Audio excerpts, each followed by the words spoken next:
لوکاں نوں مسجد تو دور کر کے تسی درگاہاں ول لے آندا ہے، اللہ دے گھر ویران کر کے بازاراں دیاں رونقاں لگا رہے ہو۔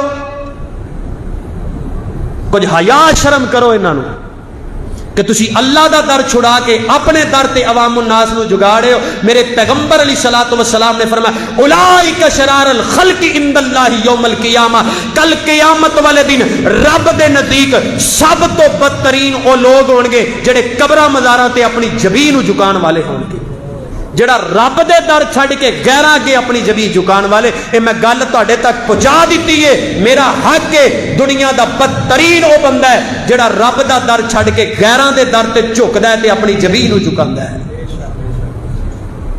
اس تو بڑی کوئی حقیقت نہیں، اس تو بڑا کوئی سچ نہیں۔ میں قرآن اٹھا کے کہہ رہا دنیا دا بدترین او بندہ ہے کہ جڑا بندہ قبراں تے سر جھکاندا ہے، قبراں والیاں نو مشکل کشا کہندا ہے، ٹیریاں والیاں دا عقیدہ بنایا کہ اے اولاد دین والے، اے نفع نقصان دے مالک، چادراں چڑھان والے ہو، دیوے بالن والے ہو، مسجداں نو بران کرن والے ہو۔ کل قیامت والے دن بخاری پاک دی روایت میرے نبی نے فرمایا بدترین او لوگ نے جڑے قبراں تے جبی جھکاندے نے، قبراں والیاں نو مشکل کشا کہندے نے، انہاں نو حاجت روا کہندے نے، اللہ دے نزدیک سب تو بدترین مخلوق ہے۔ جاؤ اس بات تے میرے نال جدوں بھی تہاڈا کوئی دل کرے بات کرو، میں دلائل نال ثابت کراں۔